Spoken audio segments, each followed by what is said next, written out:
नमस्कार। स्वागत है आपका डार्क डायरी में। डर, रहस्य और रोमांच की दुनिया में, जहां हम आपको सुनाते हैं सच्ची घटनाओं से प्रेरित रहस्यमयी और अनसुलझी कहानियां। तो चलिए खोलते हैं डार्क डायरी का एक और पन्ना। दिल्ली की ठंडी रात थी, दिसंबर का महीना, और हवा में से एक अजीब सी नमी थी, जैसे किसी अनजाने तूफान का संकेत हो। शहर की सड़कों पर धुंध की चादर फैली थी और पीली स्ट्रीट लाइट्स के नीचे हर छाया लंबी और डरावनी लग रही थी। मेहरौली के एक कोने में एक छोटा सा किराए का फ्लैट था, जिसकी चौथी मंजिल की खिड़कियों से रोशनी बहुत हल्की और टिमटिमाती हुई बाहर झांक रही थी। यही वह जगह थी जहां श्रद्धा और आफताब पिछले कई महीनों से लिव इन में रह रहे थे। शुरुआत में सब कुछ ठीक था, प्यार, हंसी, घूमना, खाना पकाना। पर जैसे जैसे वक्त बीता, रिश्ते में दरारें गहरी होने लगीं। झगड़े रोजाना का हिस्सा बन गए और प्यार की जगह अब शक, गुस्सा और चुप्पी ने ले ली थी। उस रात भी माहौल गर्म था। श्रद्धा किचन में खड़ी थी, आंखों में गुस्सा और चेहरे पर थकान। आफताब, कब तक ये चलता रहेगा? तुम बदलने वाले नहीं हो, उसने तेज आवाज में कहा। आफताब लिविंग रूम में बैठा मोबाइल पर स्क्रॉल करते हुए बिना ऊपर देखे बोला, तुम्हें अगर इतनी परेशानी है तो चली जाओ। श्रद्धा ने गहरी सांस ली, जैसे खुद को संभालने की कोशिश कर रही हो। मैं सच में चली जाऊंगी, पर उससे पहले सबको बता दूंगी कि तुम मेरे साथ क्या कर रहे हो। यह सुनकर आफताब का चेहरा कठोर हो गया। उसकी आंखों में एक ठंडी चमक उभर आई, जैसे उसने मन ही मन कोई फैसला कर लिया हो। कुछ देर की चुप्पी के बाद उसने धीरे से कहा, तुम सोच भी नहीं सकती कि मैं क्या कर सकता हूं। श्रद्धा ने उसकी तरफ अंत देखा, लेकिन उस नजर में अब डर की झलक थी। बाहर हवा और भी ठंडी हो चुकी थी और खिड़की के पास रखी मोमबत्ती की लौ एकदम धीमी हो गई थी, मानो उसे भी किसी अनहोनी का आभास हो गया हो। रात करीब 11 बजे झगड़ा अचानक हिंसा में बदल गया। श्रद्धा चिल्लाई, छोड़ो मुझे आफताब, तुम पागल हो गए हो। लेकिन उसका गला दब चुका था। कुछ ही मिनटों में सब खामोश हो गया।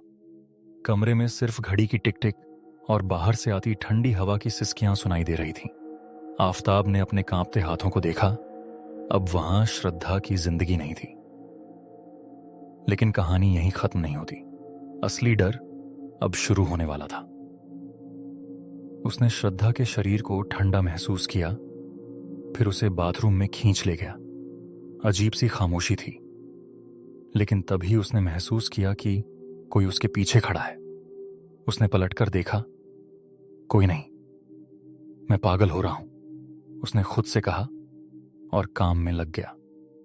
उसने शरीर के टुकड़े करने शुरू किए, लेकिन हर कट के साथ उसे ऐसा लगता कि श्रद्धा की आंखें उसे घूर रही हैं।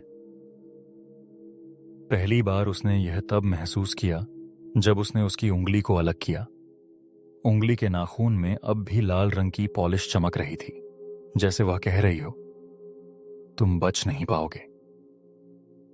कई घंटों तक वह यह काम करता रहा, लेकिन जैसे जैसे रात गहराती गई, घर का माहौल बदलने लगा।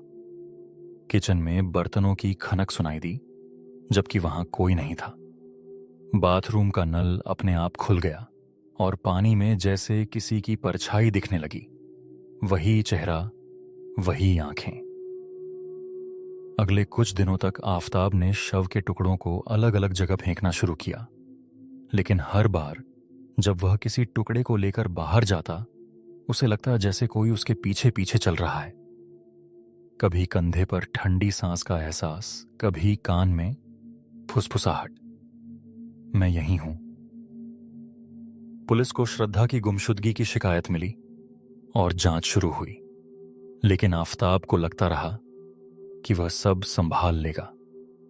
एक रात जब वह सो रहा था, उसे सपने में श्रद्धा दिखी, चेहरा खून से लथपथ, लेकिन होठों पर एक ठंडी मुस्कान। उसने धीमे से कहा, तुम्हें लगता है सब खत्म हो गया, असली खेल अब शुरू होगा। सपना टूटते ही उसने देखा कि कमरे का दरवाजा खुला है, जबकि उसने उसे बंद किया था। खिड़की से आती ठंडी हवा में पर्दे अपने आप हिल रहे थे और दीवार पर एक छाया थी जो उसकी नहीं थी। वह छाया धीरे धीरे उसकी तरफ बढ़ी और उसके कान में फिर वही आवाज आई, मैं यहीं हूं।